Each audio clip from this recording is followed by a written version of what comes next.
আপনি যে BCIC BADC সার বিক্রি করতেন এই সার কই পাইলেন? এটা আমি খুকসাইট জানি, খুকসাইট এখানে। আপনি কি সাব ডিলার? না না, আমার কোনো ডিলার মিলার না। আপনি এই সার বিক্রি করতে পারেন? সার আমরা এলাকা হিসাবে হয়তো করি, বিক্রি করি। না না, আপনার কি বিক্রি করার রাইট আছে সাব ডিলার ছাড়া? সরকারি সার বিক্রি করার রাইট আছে? বলতে পারলাম না। তা আপনি সরকারি সার কিভাবে বিক্রি করছেন? এইটা বলতে পারলাম না। কার কাছ থেকে নিয়ে আসেন? আপনি অজিতের কাছে মারান। এই এই ইউনিয়নের ডিলারের নাম কি? এই জন্য জামাল বিরাজ। তো তার সে দেয় না সার? না, কেন?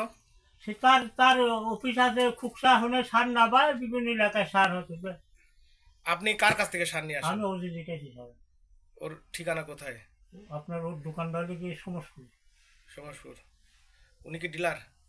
উনি ডিলারের মাল চালায়। উনি ডিলার না, উনি ডিলারের লাইসেন্স চালায়। তো এই যে আপনি কাগজপত্র বিহীন যে সার নিয়ে আসেন এটা বৈধ না অবৈধ বলেন তো? এটা ওরা আমার কিছু দেয় না, সার আমরা যাই 2-4 বস্তা আনি।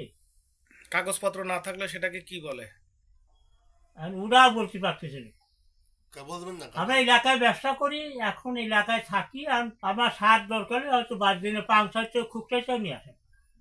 ঠিক করে। আচ্ছা, আপনি অজিতকে ফোন দেন। হ্যাঁ, যে অজিতকে ফোন দেন। একটু ফোন দেবো।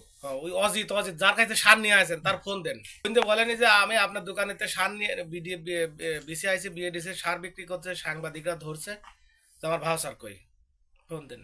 খালি ওজিদি কাছে আনি, ওজিদি কাছে আনি, 5-6 আনি। এক উপজেলা কোনতে নিয়ে আসেন এবার বলেন? আমরা জেনে হয়তো শুরু পাইছেন আমি খালি ওজিদি কাছে আনি, সবার কাছে আনি। আমরা তো দিলাম না, আমরা যে সুযোগ পাই। আচ্ছা, এক উপজেলার সার আর এক উপজেলায় নিয়ে আসেন, এটা বৈধ না অবৈধ?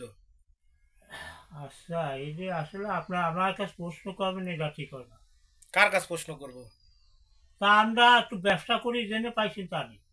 না না, আপনি আপনি আপনি তো বিএডিসি সার বিক্রি করতে পারেন না, তার আপনি যে এইটা বিক্রি করবেন এই কথাটা আমার কাছে বলতেছেন, আপনারা জায়গায় যা বলবেন যে পিডিসির সাথে তোমরা বিক্রি করো কেন, বিক্রি করো কেন? আপনার তো বিক্রি করার জন্য লাইসেন্সই দিইনি, তা আপনার লাইসেন্স বিহীন বিক্রি করতেছেন।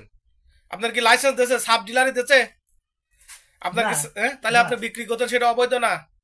তাহলে ব্যবসাটা করবো না। সাব ডিলার করবে, প্রত্যেকটি ওয়ার্ডে একজনকে সাব ডিলার আছে।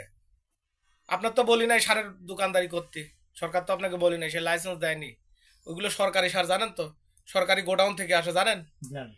তাহলে সেটা তো সরকারি সার। আপনার কি লাইসেন্স দিয়েছে আপনি যে বিক্রি করবেন? প্রত্যেকটি ওয়ার্ডে একজনকে, 9টা ওয়ার্ডে 9টা সাব ডিলার আছে, তারা বিক্রি করবে, আপনি বিক্রি করতে পারবেন না। এখনো পাইনি আমরা, দেয় না। আছে, তাদের নামে আপনারা এরকম বিভিন্ন জায়গাতে এরকম বিক্রি করছেন। এবং আপনি যে মাছপাড়ার থেকে সার নিয়ে আসলেন, মাছপাড়া কৃষক নাই, ওই কৃষকদের কি হবে? ওখানকার সার এখানে ঢুকতেছে, ওদের কি হবে? ওখানে তো কৃষকের হাহাকার লেগে গেছে সারের জন্য। মাছ পাইছি আমি কইতে নিয়ে আসেন? আমি খুকসাতে আনি, পাংশাতে আনি, পাংশাতে নিয়ে আসেন। হ্যাঁ, ওটা তো পাংশার ভিতরে, তাহলে পাংশার সার এখানে ঢুকতেছে, এক উপজেলার সার তো এক উপজেলায় ঢোকে না। আচ্ছা, আপনার ইউনিয়নে আপনার যে বাড়ির পাশে সাংবাদিক আছে, ওর ফোন দিচ্ছি যে এটা কি, ওই এসে সমাধান করুক, দাঁড়ান।